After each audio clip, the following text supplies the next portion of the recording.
Hello and welcome to Alan History Nerd. In this video I'm going to be looking at the battles of Plataea and Mycale at the end of the Persian Wars and looking at the ultimate final victory of the Greeks.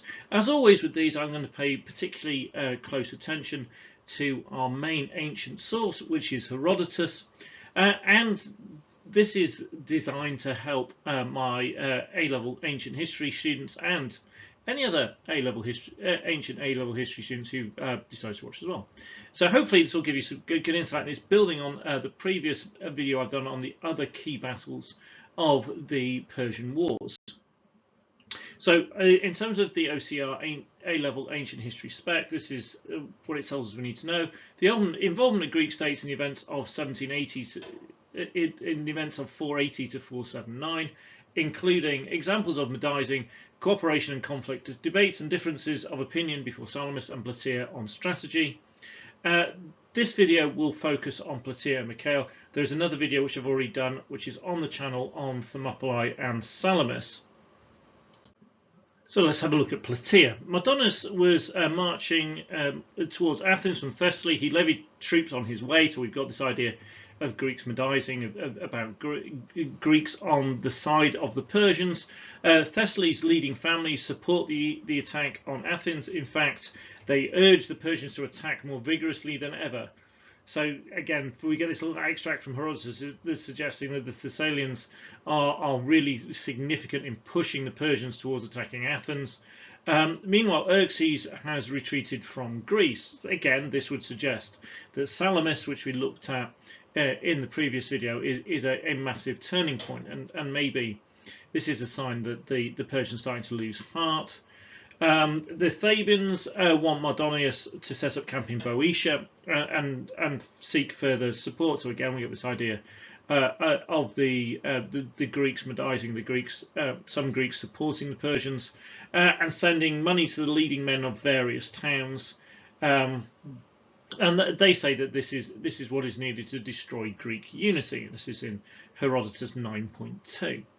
Mardonius ignores the suggestion of the Thebans and is determined to take Athens, and essentially to show off to the king of Sardis. Athens is deserted again and taken by the Persians again. Only 10 months previously we saw it being destroyed at the time of Salamis, and again this is covered in Herodotus 9.3. Athens moved to Salamis, where it became clear that no army or help was coming from the Peloponnesian cities, and the Persians had reached Boeotia. Athens sends at this point a very angry message to Sparta for not standing with them and allowing the Persians to take Attica, pointing out that Athens had committed itself to the defence of the whole of Greece despite offers from Persia. And if Sparta didn't really come and help and support them now, then maybe they would have to start thinking about their own interests. So again, it's a bit of a theme, I think, with Herodotus in terms of this idea of Athens is selflessly leading and standing for the defence of whole of Greece, and other players, although they play a major role, notably Sparta, are maybe a little bit more self-interested. They aren't necessarily, the Spartans, particularly great allies. They aren't rushing to help, and we see this at various points, both during the Persian Wars and later during the Peloponnesian Wars. So the Athenian messengers arrived in Sparta with representatives from Megara and Plataea.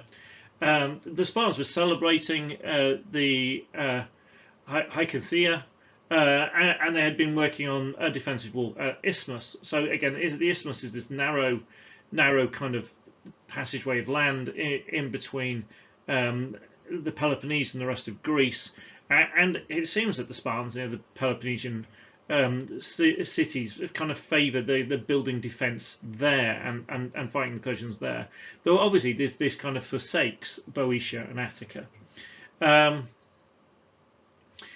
So the messengers tell how the Persians have offered to restore all of Athens' lands and more in return for an alliance, but Athens has refused with the kind of revulsion at the very thought of the treachery. He talks about Herodotus talks about kind of all the all the misdeeds the Persians have done in terms of what they've done to Athens when they burnt it. And the messages go on to say how Athens got betrayed by Sparta and their other allies, but they themselves would never betray Greece. So this again goes back to Herodotus' other assertions that the moral leadership of Greece comes from Athens. They demanded that Sparta put its army into the field and came to engage the Persian army in Attica. So this is in Herodotus, book 9.6. The Spartans delayed giving their answer for nearly a fortnight, again highlighting this idea that the Spartans weren't the greatest allies on earth. They were seemingly more concerned with the wall of Isthmus than the plight of Athens. So again, we've got this selfishness of Sparta. It's kind of looking after itself, not thinking about Greece as a whole. We're then told this really interesting story about a banquet which involves Thebans and Persians, 50 Persians and 50 Thebans, and they drink and eat together. And then we're introduced to this character, Thersander of Ocmenius, or Menius. And now,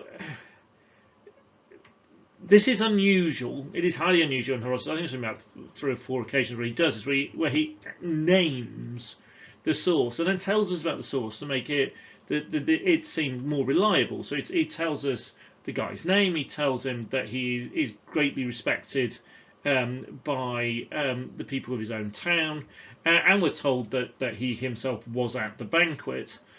Now, what Thersander is told is that God had ordained it that soon only very few Persians who were there, both the Persians at the banquet and those in the rest of the army, would still be alive. So we've again, and Herodotus really likes this idea of prophecy, in that essentially all that comes to pass is foretold in some way. Obviously, he loves things like oracles and prophecy in that way. But in here, we've got again this idea that we've got this wise person who guides that this stuff is going to happen, and then it comes to pass. But it's an interesting one to give a bit of insight into how Herodotus works. It's worth, again, AO3, that evaluation of the ancient sources. It's always important to get whatever else you can in it. And on the Battle of Plataea, this is a really nice little chunk where Herodotus actually is trying to make his case and show how strong the information is that he has. So Greeks in Boeotia sent troops to join Mardonius' army. So again, we've got medising. So the Phoenicians sent 1,000 men, but because they were forced to, not through choice, the Phoenicians then were ordered to stand apart from the rest of the army on open ground. And then the Persian cavalry appeared, and they feared they were going to be attacked. And we're told in Herodotus 9.17, this was because of some lie the Thessalians had told about us. That's what the Phoenician commander is said to say. The Phoenicians held their ground, and the Persians relented. Herodotus here repeats the thought that the Thessalians had asked them, the Persians, to commit this crime, as well as there being alternative possibilities. So again, this idea that Herodotus kind of gathers the information and then just tells us, as the reader, the information he's gathered without necessarily coming to judgments by himself. Herodotus then goes on, and a little bit later he attacks the Thebans as Persia's firm friends. So the Phoenicians, there seems to be an idea that they're being compelled to do what they're doing in terms of helping the Persians, but the Thebans, they are firm friends. They are wholeheartedly helping the Persians, and we're told about them helping Mardonius' cavalry moves to harass the Greek army before the full battle takes place. In his description of the battle itself, 9.62 in Herodotus, Herodotus credits the bravery of the Persians and says again that they fought really well, but he suggests that their lack of armor, training and skill meant that they really didn't have much of a chance. And he talks in particular about them being cut down as they attacked the Spartan line. It's a kind of odd suggestion that they attack in like small groups of up to around 10 at a time, and again, charging a load of hoplites, heavily armed hoplites in a phalanx is never a particularly good idea. In 9.63, there is a description of Mardonius on his white charger, surrounded by the best of the Persian army. Again, in the translation I look at, it's interesting imagery of these best troops being the flower of the army. Herodotus tells us that he killed many Spartans, but after his death and destruction and the destruction of his personal guard, the Persian army essentially takes flight. Again, the Persian lack of armor when fighting hoplites is cited as a key reason for their defeat. Herodotus goes on again, as I always tell my students, he absolutely loves this idea of prophecy. He goes and tells us all occurred as the oracle had prophesied, with Pausanias, the Spartan leader at Plataea, avenging the killing of Leonidas, and obviously there's the foretelling that if a Spartan king dies, then the Greeks will be successful, or if the Spartan king doesn't die, that Sparta will be lost. In 9.71, Herodotus holds up the Spartans as the best fighters amongst the Greeks. So again, can be used to counter some of the ideas that Herodotus just is completely biased towards the Athenians. He does acknowledge the skills and the bravery and the efforts of other Greeks, as well as obviously sometimes the Persians. He points out the Spartans were fighting the best of the enemy troops and defeated them. Aristomenes was the sole survivor of Thermopylae, and he's held up for particular praise in a way, in terms of how bravely he fights, but his wish to die is kind of highlighted as well. The fact that he kind of charges out in front of other troops because he wants to be seen to die by his own men. Again, kind of reflecting on Spartan ideas of the warrior and the disgrace of having survived Thermopylae. The Athenians and the men from Tegea are also mentioned for their contributions at the battle. So again, Plataea, we get examples of unity and also disunity amongst the Greeks, because we've got Greeks on both sides in this battle, and we particularly given the idea that the key parts of this victory is down to armor and weaponry and training of the soldiers. Something obviously in all those areas the Spartans are absolutely excel. Now the final battle of the Persian Wars is Mycale. Now Herodotus claims this battle took place later the same day as Plataea. Again, not fully convinced on that, but that's the story as it goes. So the Greek fleet had been based at Delos in the winter of 484-79. So in the summer of 79, the Samian rebels persuade them to help the Ionians free themselves.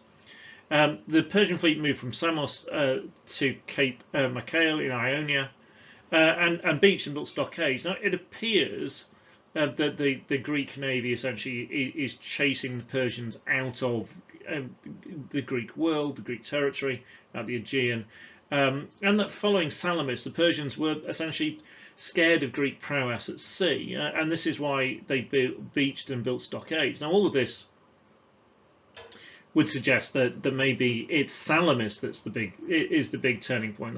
That after this point, the Persians have kind of lost the stomach to fight the Greeks on the sea. So Herodotus 9.98 describes how the Persian boats had all been pulled ashore at Mycale. As the Greeks approached Mycale, the Spartan king had a crier shout out to encourage the Ionians to revolt. Again, this is in Herodotus 9.98. And Herodotus tells us he's copying tactics used by Themistocles, knowing that the Persians would either not understand, and this would then mean that they potentially got disloyal Ionians stood next to them, or they would hear and then they would stop trusting the Ionian Greeks in their army. Either of these would advantage the Greeks in the upcoming battle. So it's kind of a win-win situation for the Greek forces at this point. The Persians do lose trust in the Ionians. We're told in Herodotus 9.99. The Samians are disarmed. They had earlier helped free and captive Athenians and provided them with provisions. In fact, Herodotus suggests that the main reason for them being under suspicion is that they had over time freed over 500 of Xerxes' prisoners. The Milesians were posted away from the battle, supposedly based on their local knowledge, but this again appears to be fear that they will be disloyal to the Persians. And the Persians essentially, they've got the fortifications. Okay, so they also have a barrier of interlocking shields, and they prepare for battle. Now, during the battle, the Ionian troops do desert, and the Greeks win. Herodotus gives particular credit to Athens, but then also Corinth throws in Sicyon, and they're all cities of the Peloponnese, and this is in Herodotus 9.105. So notice, although there is a Spartan king heading this up, it's naval based. The credit goes to the Athenians. All the Persian ships were burnt, as was their fort. The Greeks also seized much of value, including money chests. This is in Herodotus 9.106. The Greeks met at Samos and discussed what to do with the Ionians in case the Persians attacked again. The Greeks from the Peloponnese argued that the Ionians should be settled back in Greece, notably on the land of those who medised. And so we can see this again, this division between the different Greek states, between those who have opposed Persia and fought in the Persian Wars and those who medised and fought alongside them. The Athenians argued that actually Ionia could be defended and protected. The Athenians win the argument. The Ionians are not resettled. In fact, the Aegean islands and their people, the Samians, the Chians and the Lesbians, all kind of join the Hellenic League. And the Greek fleet set off to destroy the Persian bridges at the Hellespont. So this is the kind of the final part of the Persian Wars, and this is seen. The Greek navy prevails. So the Persian navy has been defeated at Mycale. The Persian army and its commander Mardonius have been destroyed. Mardonius killed at Plataea. So the Persian defeat is complete. Now, I've mentioned lots of examples of medising. Again, if you go back through the video, you'll see plenty of them. So we see this with Thessaly, with Mardonius' base. He levied troops to move through Greece. The Thebans encouraged Mardonius to send money to kind of help encourage the Greek units to be destroyed. The Thebans and the Persians have a banquet together. The Thebans in particular are kind of really a real focus in terms of this idea of being on the Persian side. The Phoenicians are said to be under compulsion by the Persians, but send 1,000 troops to aid Mardonius. We see examples of cooperation, so 9.7. We see Athens, Megara and Plataea. 9.71. We see Tegea, Athens and Sparta. We've got, again, other evidence you can look at. It's really important you look at other stuff to back up what you can get out of Herodotus. So on Plataea in particular, the serpent column is particularly interesting, and you can match it against the number of troops that Herodotus said are kind of sent to support the Greek army at Plataea, and there's about 30 states on the serpent column. Again, and Herodotus goes through the details of the Hellenic League to show this degree of cooperation. We've got various kind of meetings where they decide what they're going to do. So in that there is some conflict where they disagree, but then normally a solution is met and the Greeks fight as one. So examples of conflict amongst the Greeks, we see Thessaly encouraging Persia to destroy Athens in 9.1, Sparta failing to help Athens in 9.6. In 9.17 we've got the idea of the Greeks in part of Boeotia gone over to the Persians and sent troops to join Mardonius' army and took part in the attack on Athens. And then in 9.17 we have the Phoenicians being surrounded by the Persian cavalry because the Thessalians had told the Persians to do it, which again shows this kind of competition and distrust between them, the different Greek states. So what might you all use this for? Well, in the stuff from this video and the previous one, you might use to kind of help formulate your idea on what was the deciding factor in the success of the Greeks during the Persian War. I've got a list on screen now of ones you might consider. Is it down to Athenian naval supremacy? Now, Herodotus suggests that is the definitive or key factor. Is it the better armor and training? Again, we see that in Herodotus, particularly in the details of what happens at Plataea. Is it this idea of the way it's often told in European history of the Greek cities who are fighting for freedom, and so their greater motivation, and particularly Athens, is this idea of fighting for Greek freedom? Is it, as the warnings had been given to Xerxes, the advice he'd ignored, and he'd gone with Mardonius and about the difficulties of supply lines, fighting a war so far away and on difficult terrain? Had Persia simply realised their empire reached its natural extent? And part of it, you can argue, is Persia in a way would see that it achieved its ends. I mean, they went, if we accept Herodotus saying, they went to kind of avenge the actions of Athens. Well, they sack Athens twice, so they could claim victory in those kind of terms. Is it simply an element of luck? So again, quite often, particularly with naval engagements, but also with land battles, it just happened to go the Greeks' way on those days. And the idea is, if you're writing on this, and again, this is a likely area for something like a practice essay, or indeed an essay in the final exam, you need to make sure you use your knowledge of the ancient sources to support and justify your answer. So that's predominantly going to be Herodotus, but you would use archaeological evidence like the Serpentine Column, and also the various bits of evidence from Persia. So I hope that's been helpful. So if you've enjoyed that video, then please hit the like button. There's room for comments and stuff. Please do subscribe to Alan History Nerd. There is going to be a growing ancient history section as I go through the Greeks in conflict section, going through. I've done the Persian Wars. I'll now go through the Peloponnesian Wars, and hopefully with power to add on other units as well. There's also tons of other stuff on more modern history. And tons and tons of politics stuff on there as well. So if you're in the lucky position of doing A-level ancient history, A-level history, and A-level politics, then there really is everything you could possibly ever need on this channel, I hope. Thank you very much for watching, and please do tune in for future videos.